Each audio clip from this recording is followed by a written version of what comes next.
ಇಲ್ಲ ಹಂಗೆ ಬರ್ತೀನಿ ಬಿಡು. ಬೇಡ ನಾನು ಹಿಂಗೆ ದಾಟ್ತೀನಿ.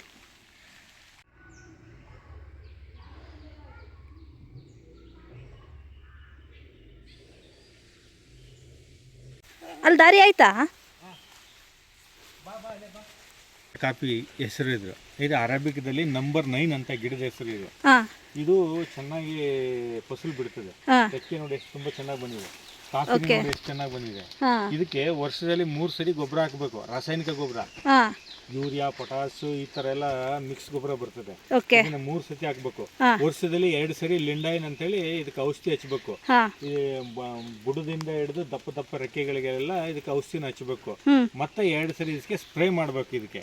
ಇದಕ್ಕೆ ಕಾಂಟಾಫ್ ಮತ್ತೆ ಆಮ್ಲ ಮಿಕ್ಸ್ ಮಾಡಿ ವರ್ಷದಲ್ಲಿ 2 ಸರಿ ಸ್ಪ್ರೇ ಮಾಡ್ಬೇಕು. ಇದು ಗಿಡದ ಬುಡ ಸುತ್ತ ಎಲ್ಲ ಗಲೀಜನ್ನ ಸುತ್ತ ತೆಗಿಬೇಕು.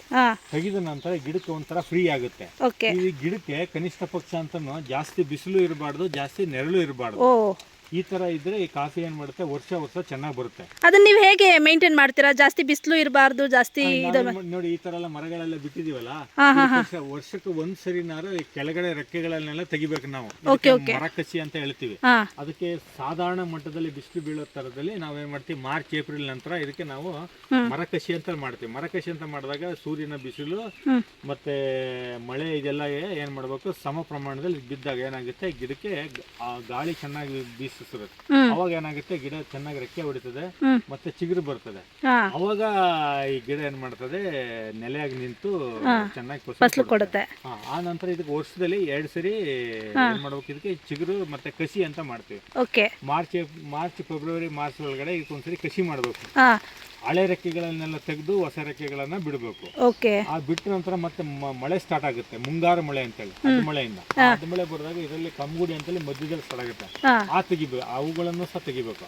ಆ ತೆಗೆದಾಗ ಏನಾಗ್ಬಿಡುತ್ತೆ, ಗಿಡಗಳ ಹಳೆ ರೆಕ್ಕೆಗಳನ್ನು ತೆಗೆದು ಹೊಸ ರೆಕ್ಕೆಗಳನ್ನ ಬಿಟ್ಟಾಗ ಇದು ಈ ವರ್ಷದಲ್ಲಿ ಈಗ ಏನು ಬಿಟ್ಟಿದ್ದೀವಿ ನೋಡಿದ್ದೀವಿ, ಇದೆಲ್ಲ ಹೊಸ ರೆಕ್ಕೆಗಳು. ಈ ರೆಕ್ಕೆಗಳು ಮುಂದಿನ ವರ್ಷಕ್ಕೆ ಇದು ಫಸಲು ಬಿಡ್ತದೆ. ಈ ವರ್ಷ ಏನ್ ಬಿಡ್ತೀವಿ ರೆಕ್ಕೆಗಳು ಹೊಸದಾಗಿ, ಅದು ಮುಂದಿನ ವರ್ಷಕ್ಕೆ ಫಸಲು ಬಿಡುವಂತ ರೆಕ್ಕೆಗಳಿವು. ಇವುಗಳನ್ನ ಮೇಂಟೈನ್ ಮಾಡಬೇಕು. ಹಳೇದು ಅಂತಂದ್ರೆ ನೋಡಿ, ಈ ತರದಾಗಿ ಈ ವರ್ಷ ಫಸಲು ಬಂದಿರ್ತದೆ ನೋಡಿ, ಈ ತರ ರೆಕ್ಕೆ ಇದು ಕಳೆದ ವರ್ಷ ನೋಡಿ, ಇಲ್ಲೆಲ್ಲ ಹಣ್ಣು ಕಿತ್ತು ಬಿಟ್ಟು ಬಿಟ್ಟಿದೆಲ್ಲ, ಇದೆಲ್ಲ ಹಳೇದ ರೆಕ್ಕೆ. ಇದು ಹಳೆ ರೆಕ್ಕೆದಲ್ಲಿ ನೋಡಿ ಹೊಸದಾಗಿ ಮೇಂಟೈನ್ ಮಾಡಿಬಿಟ್ಟಾಗ ಈ ತರ ಫಸಲು ಬರುತ್ತೆ. ಅಂದ್ರೆ ಅದು ನಿಮ್ಗೆ ಗೊತ್ತಾಗುತ್ತೆ ಯಾವ್ದು ಹೊಸ ರೆಕ್ಕೆ ಇದೆ, ಯಾವ್ದು ಹಳೆ ರೆಕ್ಕೆ ಇದೆ ಅಂತ ನಿಮ್ಗೆ ಐಡಿಯಾ ಸಿಗುತ್ತೆ. ಮತ್ತೆ ಕೆಲವೊಂದು ರೆಕ್ಕೆ ಒಣಗಿದ್ದವೆಲ್ಲ ಬಂದ್ಬಿಡುತ್ತೆ, ಅವನ್ನೆಲ್ಲ ಕಟ್ ಮಾಡಿದ ಬಿಟ್ಟಾಗ ಈ ತರ ಫಸಲು ಗಿಡದಲ್ಲಿ ಚೆನ್ನಾಗಿ ಬರುತ್ತೆ. ಇದು ನವೆಂಬರ್ ಡಿಸೆಂಬರ್ ಹೊತ್ತಿಗೆ ಇದು ಕೊಯ್ಲು ಬರ್ತದೆ ಹಣ್ಣು. ಆ ನಂತರ ಗಿಡ ಏನಾಗುತ್ತೆ, 3 ಸರಿ 4 ಸರಿ ಒಳಗೆ ಹಣ್ಣನ್ನು ಕೊಯ್ದು ಕಂಪ್ಲೀಟ್ ಆಗುತ್ತೆ. ಈ ತರ ಇದನ್ನ ಆರೈಕೆ ಮಾಡಬೇಕು. ಅಂದ್ರೆ ಇದು ವರ್ಷದ ಆದಾಯ, ಇದರಿಂದ ನಾವು ವರ್ಷದ ಆದಾಯ. ಇದು ಕಾಫಿ ಅನ್ನೋದು ವರ್ಷದ ಆದಾಯ, ವಾರ್ಷಿಕ. ಸರಿ ಮಾಮ. ಈ ಗಿಡ ಚಿಕ್ಕದಿಂದ ನಾವು ಬುಟ್ಟಿ ಮಾಡಿ ಹಾಕ್ತಿವಲ್ಲ ಬೀಜದಿಂದ, ಕನಿಷ್ಠ 2 ರಿಂದ 3 ವರ್ಷದೊಳಗೆ ಇದು ಹೂ ಶುರು ಆಗುತ್ತೆ. 3ನೇ ವರ್ಷದಿಂದ ಇದು ಫಸಲು ಬಿಡ್ಲಿಕ್ಕೆ ಸ್ಟಾರ್ಟ್ ಆಗುತ್ತೆ. ಇದು 3ನೇ ಇದಕ್ಕೆ ಹುಳ ಹೊಡಿದಂಗೆ ಇದಕ್ಕೆ ಸ್ಪ್ರೇಗೆ ಎಲ್ಲ ನಾವೇನು ಇದು ಮೊದಲಿಂದ ಹೆಂಗೆ ಹೇಳಿದೆ ಆ ಥರ ಮೇಂಟೈನ್ ಮಾಡ್ಕೊಂಡ್ ಬಂದ ಕನಿಷ್ಠ ಒಂದು 15 ರಿಂದ 20 ವರ್ಷದ ತನಕ ಈ ಗಿಡ ಲೈಫ್ ಇರುತ್ತೆ. 15 ರಿಂದ 20 ವರ್ಷ. ಅದಕ್ಕಿಂತ ಮುಂಚೆ ನಾವು ಚೆನ್ನಾಗಿ ಮೇಂಟೈನ್ ಮಾಡಲಿಲ್ಲ ಅಂದ್ರೆ ಇದಕ್ಕೆ ರೆಕ್ಕೆ ಹುಳು ಅಂತ ಬರ್ತದೆ ಒಂದು. ಅದು ಬುಡ ಮತ್ತೆ ಕಾಂಡನ ತಿನ್ಕೊಂಡು ಬರುತ್ತೆ. ರೆಕ್ಕೆ ಬುಡ ಕಾಂಡನೆಲ್ಲ ಮಧ್ಯದಲ್ಲಿ ತೂತ ಹೊಡೆದು ಗಿಡ ನಾಶ ಮಾಡ್ತಾರೆ. ಏನಾದ್ರು ಬುಡ ಕಾಂಡ ಇದೇನಾದ್ರು ಹುಳ ರೆಕ್ಕೆ ಹುಳ ತಿಂತು ಅಂದ್ರೆ ಈ ಗಿಡ ಸಾಯ್ಲಿಕ್ಕೆ. ಹೆಚ್ಚು ಮಳೆ ಬಂದ ತಕ್ಷಣ ಇದರ ಗಿಡದ ಎಲೆಗಳು ಮತ್ತೆ ಈ ಕಾಯಿಗಳು ಏನಾಗ್ಬಿಡುತ್ತೆ, ಬಲಿಯೋದಿಲ್ಲ.